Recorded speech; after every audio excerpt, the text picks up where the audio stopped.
I'm Dave, and there's Tom. Welcome to Retired Time Productions.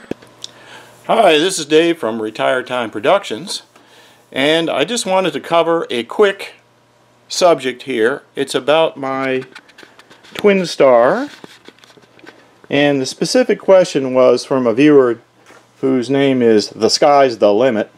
Wanted to know how I attach the CXN Pan tilt to the Skywalker pod here, which was from Ready-Made RC. I don't know if you can see it right there, Ready-Made RC, and this is the CXN Pan tilt. So how did I get it on there was the question. How is it mounted? Well, I just want to say before I get started that I wished I'd mounted it a little bit further forward, and I think you can still do that using the same method. But what I did was, underneath, I glued a piece of plywood right there.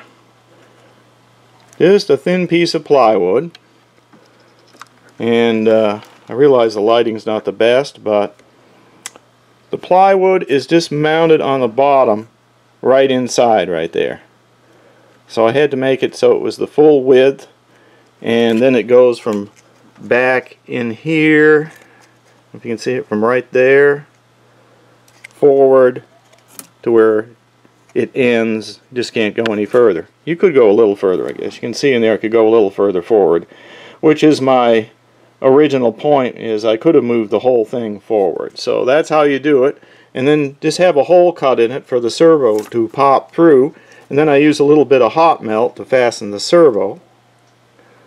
You see the wire coming out. So this is for the pan.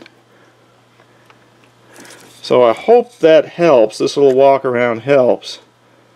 And you can see how flush that the pan mount is. There's a little bit of clearance, just enough for it to turn right there, but it's very close to the upper surface of the pod. So that's basically it. And if you wanted to know how I mounted the transmitter, you can see that I just shoved it down that hole and used a tie wrap to hold it on there. Very simple. Not rocket science or brain surgery. Just a piece of plywood with a square hole for the servo. So there you go. I hope that answers your limit. Sky's the limit. I hope that answers your question. So there you go. Good luck.